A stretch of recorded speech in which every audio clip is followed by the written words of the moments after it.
Shalom, puji nama Tuhan. Tuhan Yesus baik buat saya, Tuhan Yesus baik buat saudara. Kita boleh berjumpa di dalam ibadah Cool Online bersama dengan GBI Rayon 17.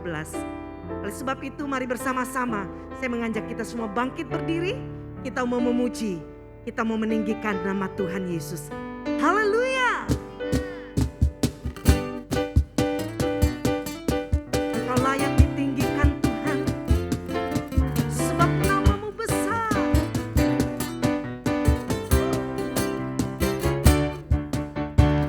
Besarlah Tuhan dan layak dipuji. Besarlah namanya, kekallah kuasanya.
bangga punya Engkau Tuhan dalam hidup kami. Sungguh Engkau Bapa yang luar biasa. Engkau yang akan terus mengangkat setiap kami naik ke atas gunung-Mu ya Tuhan. Untuk kami dapat menikmati kasih dan kemurahan-Mu yang lebih lagi. Kami tahu Tuhan, kami tidak bisa lepas dari kasih-Mu. Dan biar kasih-Mu itu yang mengikat setiap kami. Membawa kami terus masuk ke dalam hadirat-Mu. Terima kasih Bapa, lawat kami malam ini. Kami mau buka hati kami. Kami mau persilakan Roh Kudus menjamah kami. Terima kasih Bapa. Terima kasih Tuhan. Kemanakah aku dapat pergi menjauhi Roh-Mu Tuhan? Ku berlari mendaki ke langit, namun Engkau ada di sana. Aku terbang dengan sayap fajar, diam di ujung bumi. Namun tangan-Mu menuntunku selalu, bawaku mendekat padamu. Engkau Tuhan Allah Maha Tahu, Betapa dahsyatnya kuasa-Mu, hadirat-Mu ini penuhiku, bawaku mendekat padamu. Engkau Tuhan Allah Maha Tahu, betapa dahsyatnya kuasa-Mu, hadirat-Mu ini penuhiku, bawaku mendekat padamu. Mari bersama umat Tuhan angkat suara-Mu. Kemanakah aku dapat pergi menjauhi Roh-Mu Tuhan? Ku berlari mendaki ke langit, namun Engkau ada di sana. Aku terbang dengan sayap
di dalam hadirat-Mu ada ketenangan.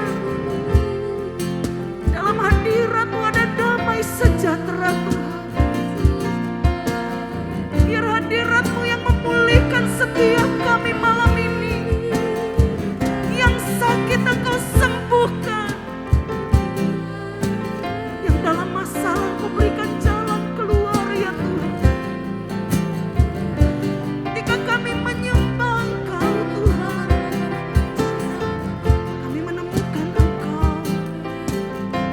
Engkau menjamah setiap kami.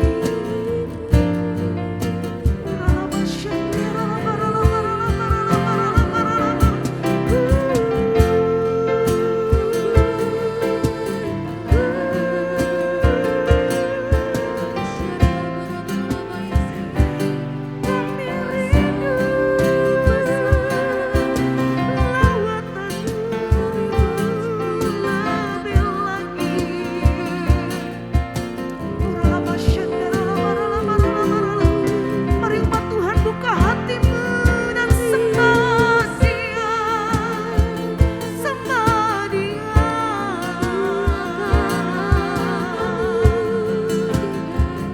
Syakaralaba kayaralaba ralaba ralaba Syakaralaba ralaba ralaba Syakaralaba ralaba ralaba Oh Tuhan Allah Maha Tahu betapa dahsyatnya kuasa-Mu, hadirat-Mu ini penuhiku. Bawa setiap kami Tuhan. Mari umat Tuhan. Engkau Tuhan Allah Maha Tahu betapa dahsyatnya kuasa-Mu, hadirat-Mu ini penuhiku. Bawaku mendekat padamu. Lebih lagi katakan, Engkau Tuhan Allah Maha Tahu, yes, betapa dahsyatnya kuasa-Mu, hadirat-Mu ini penuhiku. Bawaku mendekat padamu. Bawaku mendekat padamu. Bawaku mendekat padamu.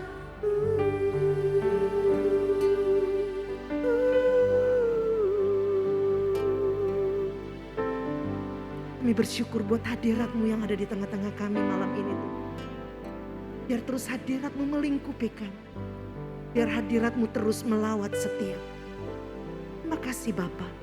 Kami siap menerima kebenaran firman-Mu malam ini. Hanya di dalam nama Tuhan Yesus. Mari bersama-sama umat Tuhan kita katakan. Amin.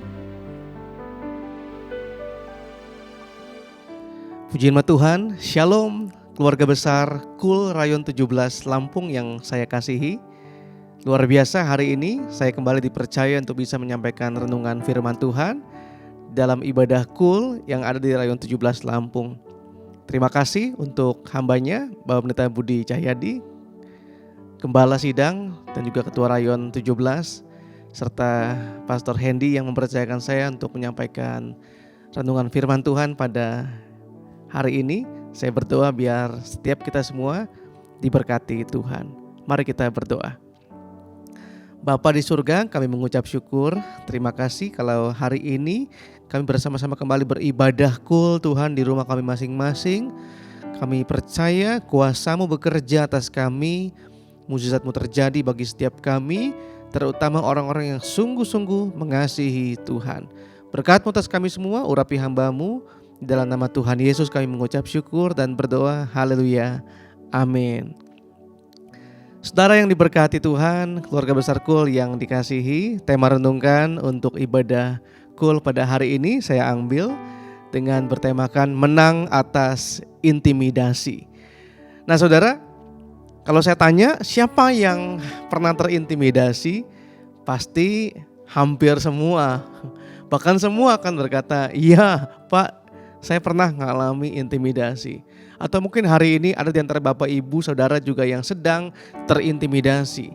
Satu perasaan takut, satu perasaan khawatir dan cemas yang mungkin masih mendera hidup kita hari ini. Nah sebagai orang percaya, hari ini saya ingin bagikan kebenaran firman Tuhan, bagaimana kita bisa menang atas setiap intimidasi yang membelenggu pikiran kita. Saudara, Alkitab pernah mencatat ada beberapa kisah dari perjanjian lama yang luar biasa. Yang pertama tentang seorang nabi bernama Elia. Tentunya kita tahu saudara betapa gagah dan perkasanya Elia pada waktu ia membantai 450 nabi Baal. Wah, luar biasa pokoknya. Tetapi apa yang terjadi hari-hari setelahnya? Elia mengalami satu kondisi ketakutan yang sangat hebat. Ia terintimidasi karena Ahab memberitahukan perkara itu kepada istrinya si Isabel, dan Isabel mengeluarkan ultimatum, mengeluarkan ancaman-ancaman terhadap Elia. Dan Alkitab mencatat, Elia hari itu menjadi sangat ketakutan dan sampai ia berkata ingin mati rasanya. Waduh, ini satu keadaan yang tidak mudah tentunya. Saudara, mungkin pun kita mengalami hal demikian. Merasa seorang diri, merasa gak ada yang care, gak ada yang peduli. Tapi saya mau kasih tahu kepada saudara, setiap keluarga besar KUL yang ada hari ini, bahwa ketika Anda ada di KUL, itu merupakan sebuah jawaban. Karena di KUL, saya percaya Tuhan sedang bekerja membuat mukjizatnya. Kita kembali ke story Elia. Dan ketika di masa-masa Elia ngalamin kesukaran, terintimidasi, dan Elia mengalami satu breakthrough. Ketika Tuhan berbicara kepada Elia lewat hal-hal yang di luar dugaan. Nanti saudara bisa baca dalam kitab 1 Raja-Raja saudara. Dan singkat cerita Elia dipulihkan. Elia kembali bangkit dan Elia menang atas intimidasi. Ternyata Elia gak sendirian. Masih ada banyak orang yang beserta dengan dia. Nah demikian juga kita hari ini. Kalau kita merasa seorang diri, merasa gak ada yang peduli, gak ada yang care, saya mau kasih tahu hati-hati. Itu adalah sebuah tipuan, ya, sebuah hal yang unreal saudara. Saya mau kasih tahu, ada banyak orang yang mengasihi saudara. Gembala saudara mengasihi saudara. Gembala-gembala KUL saudara mengasihi saudara. Semua keluarga mengasihi saudara. Jangan biarkan dirimu terintimidasi oleh karena satu dan lain hal. Nah kisah yang kedua di Alkitab saudara, nanti baru kita baca ya ayat-ayatnya. Saya akan bagi ini prolognya untuk mengawali bagaimana story ya tentang orang-orang yang mengalami intimidasi. Nah ketika saya renungkan firman Tuhan, Tuhan ingatkan saya tentang seorang jenderal bernama Naaman, seorang panglima panglima perang saudara, seorang orang yang punya posisi, seorang yang punya jabatan tinggi. Tapi Alkitab mencatat ia berpenyakitan. Ia ngalamin penderitaan sakit kusta. Satu kategori jenis penyakit yang sangat amat gak baik. Bahkan sampai-sampai hukum Musa pun mengatur tentang orang yang terkena penyakit kusta ini saudara. Dan dia harus menyebut dirinya najis. Dan dia harus berjarak, dia harus dipisahkan, terisolir saudara. Nah kita mencatat dalam kitab Raja-Raja, Naaman, seorang jenderal, seorang panglima tentara perang yang gagah perkasa. Di balik jubahnya yang keren, di balik pakaiannya yang megah, di balik senjatanya yang kuat, siapa yang tahu kalau di dalam, di balik tubuh, di balik tampilan luarnya itu ia berpenyakitan. Ia sakit kusta. Saudara, saya percaya ia pasti ngalamin masa-masa yang sukar pada waktu itu. Satu keadaan yang gak enak. Dan ia pasti berjuang untuk bagaimana mengatasinya. Tapi segala upaya nampaknya tidak membuahkan hasil. Sampai suatu ketika Alkitab mencatat ada seorang anak yang dibawa ya dari tawanan, memberitahu kepada nyonyanya dan disampaikanlah kepada Naaman bahwa ada seorang nabi di Israel yang bisa menyembuhkan. Wah, singkat cerita kita semua tahu Naaman lalu pergi menghadap raja dan dilakukanlah komunikasi, dan singkat cerita Naaman pun pergi akhirnya menjumpai Nabi Elisa. Nah, apa yang Elisa lakukan untuk menyembuhkan Naaman? Elisa tidak menumpangkan tangan, Elisa bahkan tidak mendoakan, tapi Elisa menyuruh sesuatu hal yang di luar dugaan.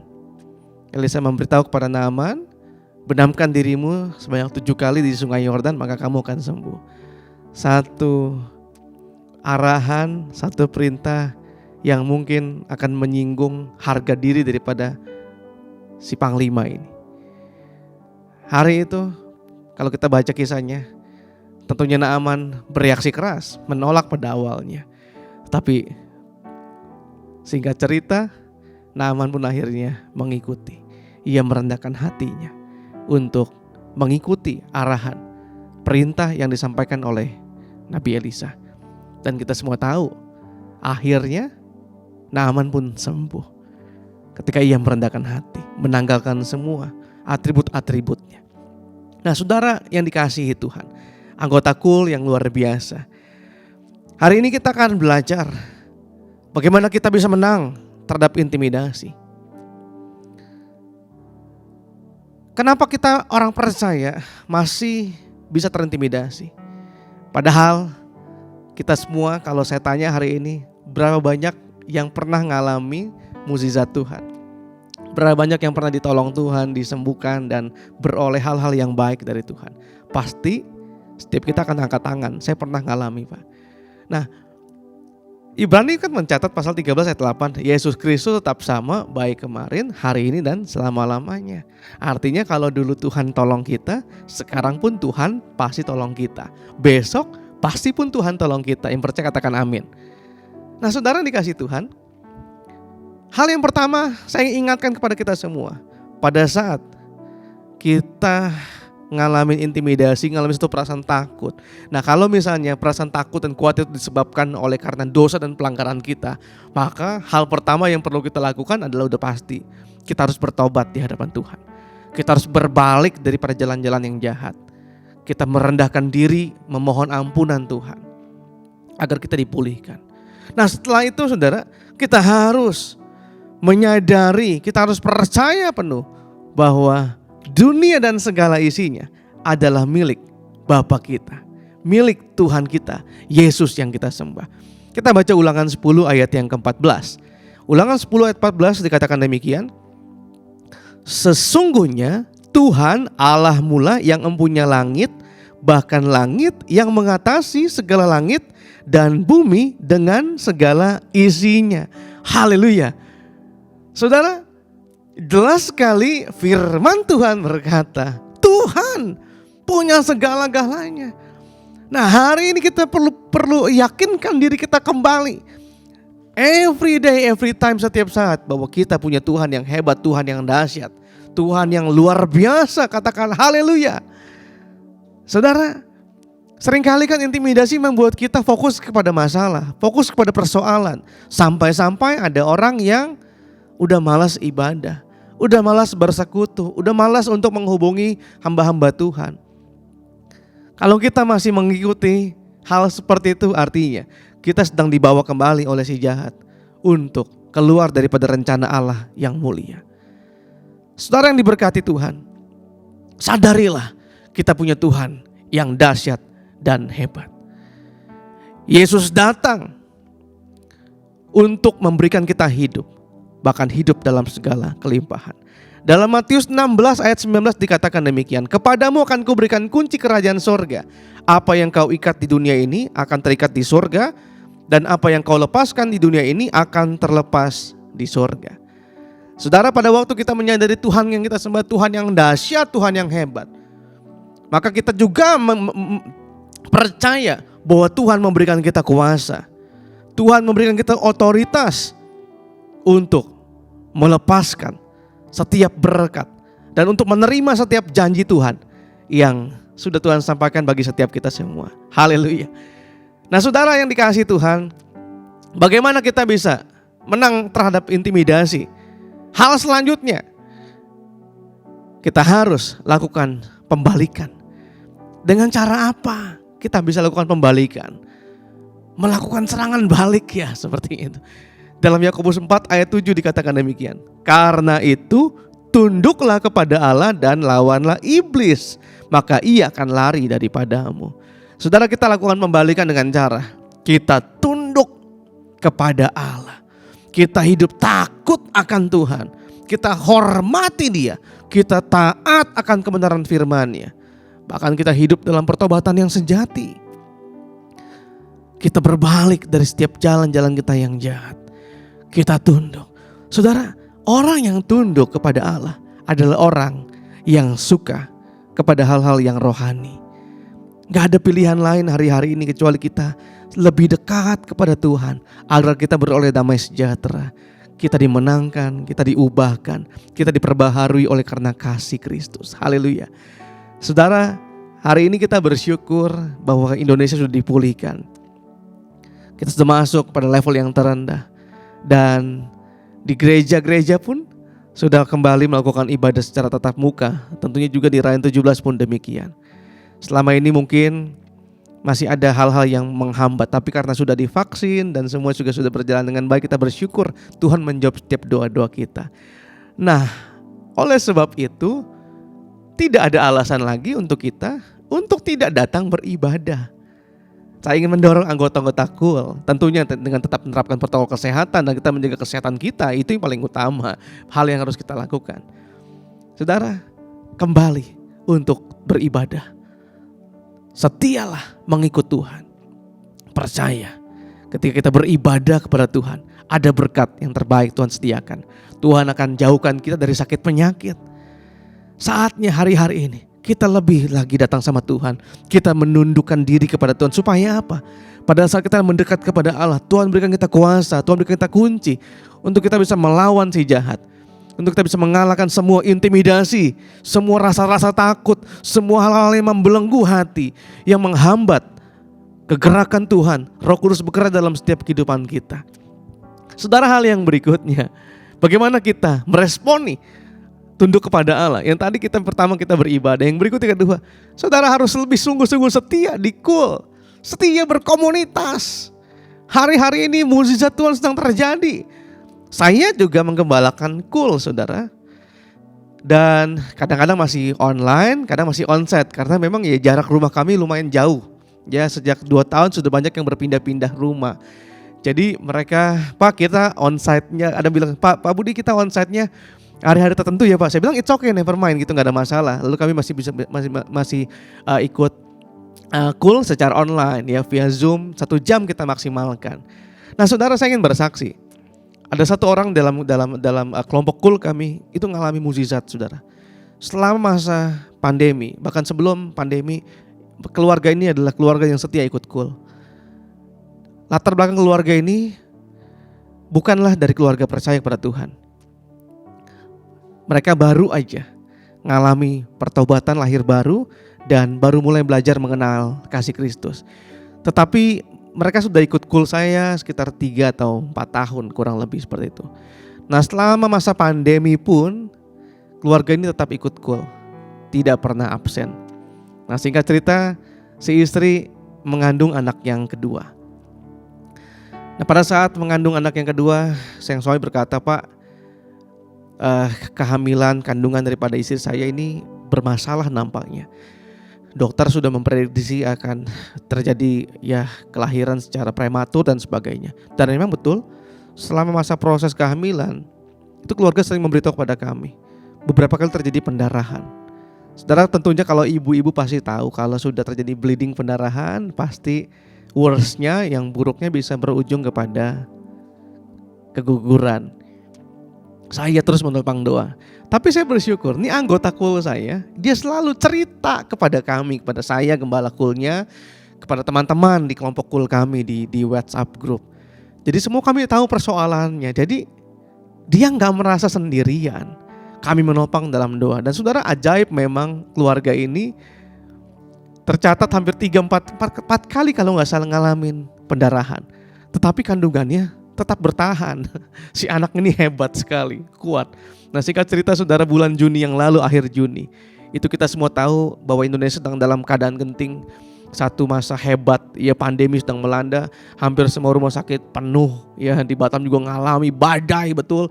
Gereja yang kami di Rayon 10 pernah onsite dan harus kembali online lagi untuk beberapa saat. Itu karena apa?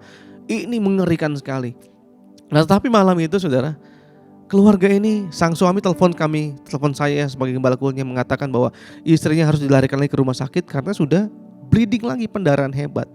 Dan sebagai gembala kul, saya tahu saya juga tetap berhikmat, tapi karena kasih.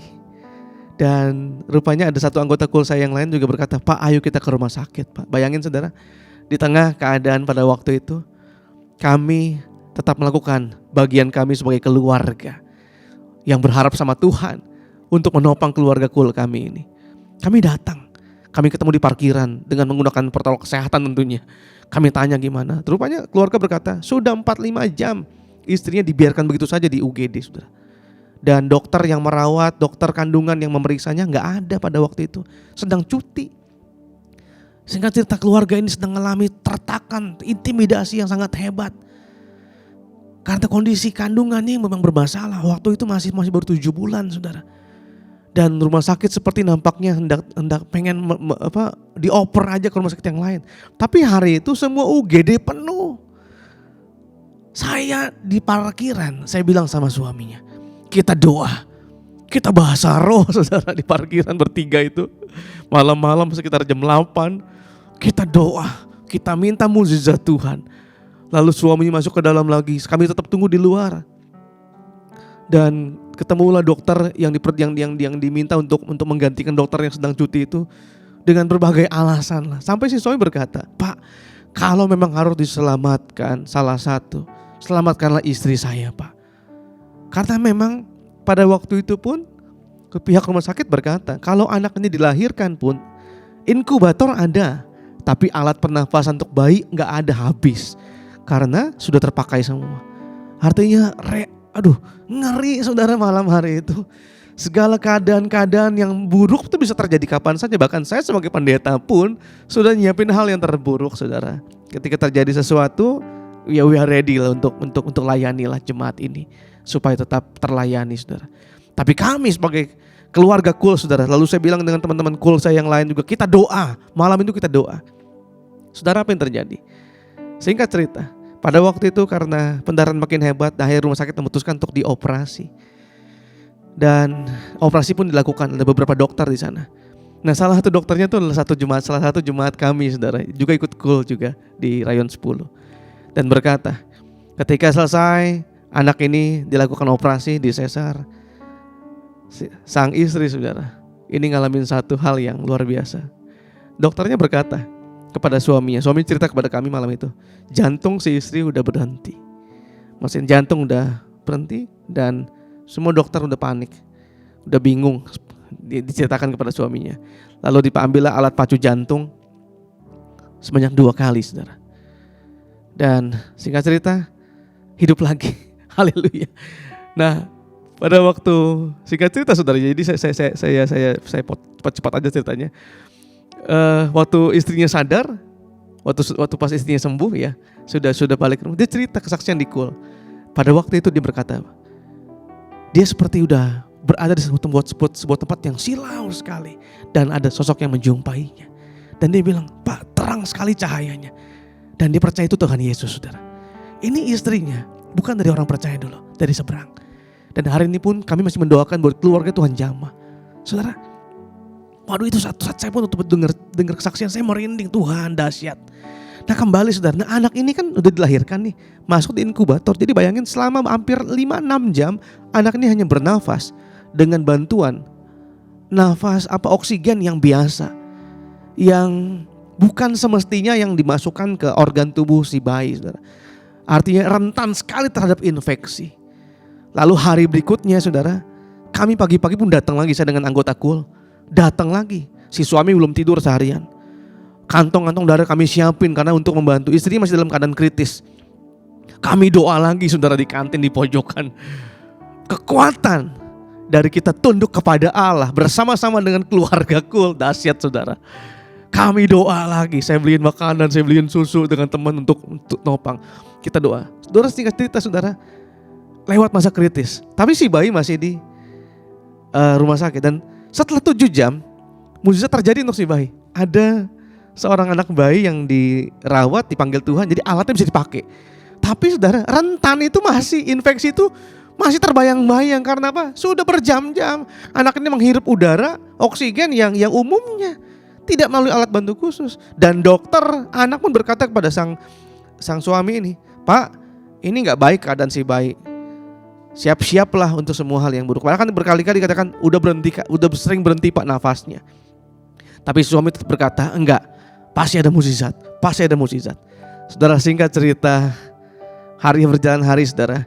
Beberapa hari suaminya sering dapat teror, bukan teror, intimidasi. Karena dari pihak rumah sakit berkata kepada suaminya, Pak, datang ke rumah sakit ya Pak, anaknya tadi si ini sudah mulai terganggu lagi. Aduh, betul-betul. Dan istri sudah kembali pulang ke rumah, kembali pulih sehat saudara. Nah, tapi kami terus mendoakan. Singkat cerita saudara, anak ini Tuhan pulihkan.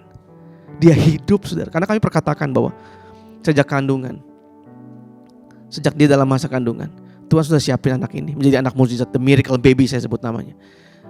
Ini anak mukjizat. Dan saudara, minggu yang lalu, anak ini sudah 2 minggu yang lalu dibawa ke gereja tempat di mana saya melayani. Dan saya senang sekali. Kami pernah Cool di rumahnya untuk doa. Terus berkembang. Masih ada satu saudara yang kami terus doakan karena apa?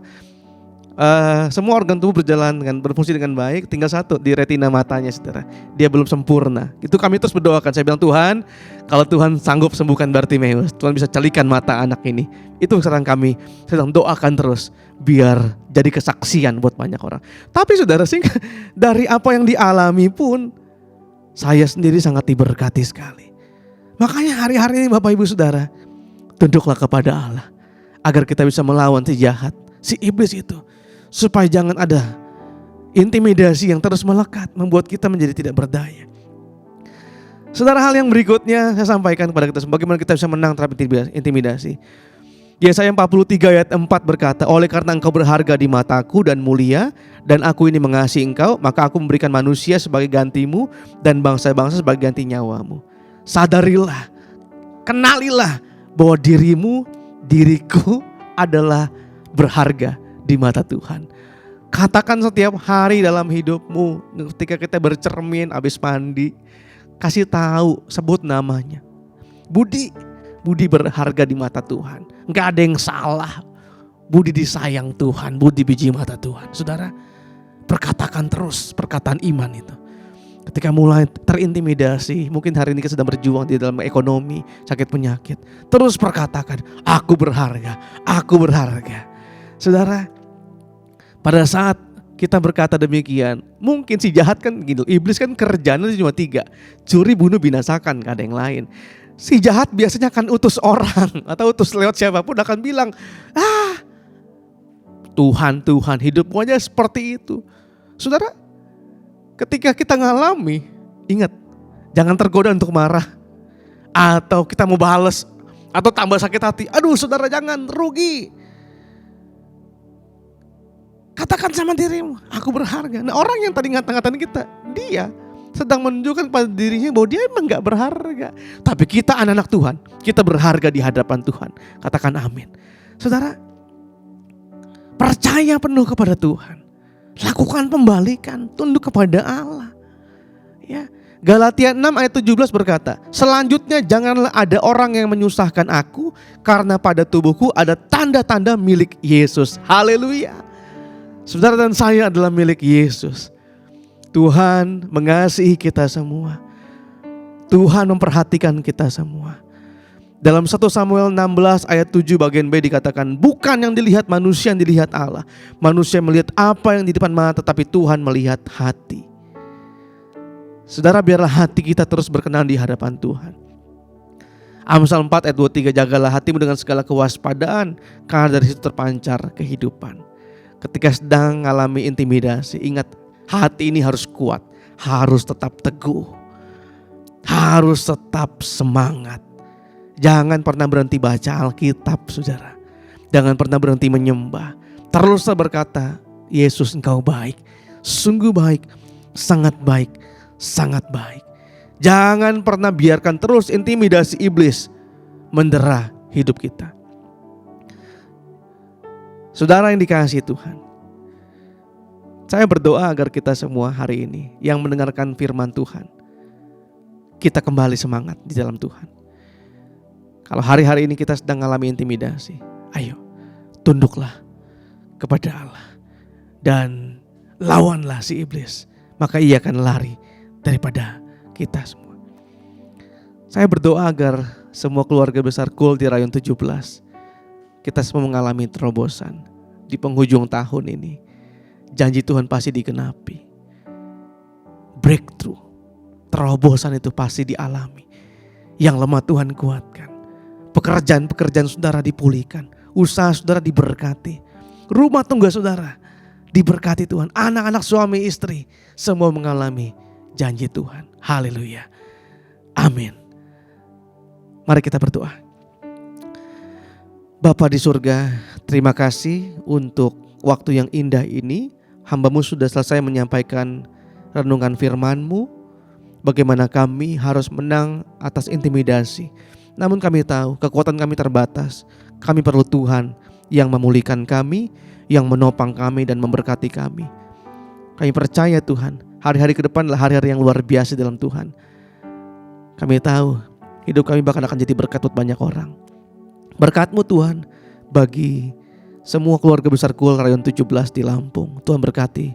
Mulai dari Gembala Rayon, Bapak Pendeta Budi diberkati. Kadep Kul, Pastor Hendy pun diberkati. Semua gembala-gembala Kul diberkati Tuhan. Sampai kepada anggota Kul mengalami janji Tuhan. Terima kasih Bapa. Materaikan firman-Mu dengan kasih dan anugerah-Mu. Di dalam nama Tuhan Yesus kami berdoa. Amin. Demikianlah sharing firman Tuhan yang bisa saya bagikan untuk keluarga besar Kul Rayon 17 Lampung. Saya berdoa kita semua diberkati Tuhan. Tuhan Yesus memberkati kita semua. Shalom.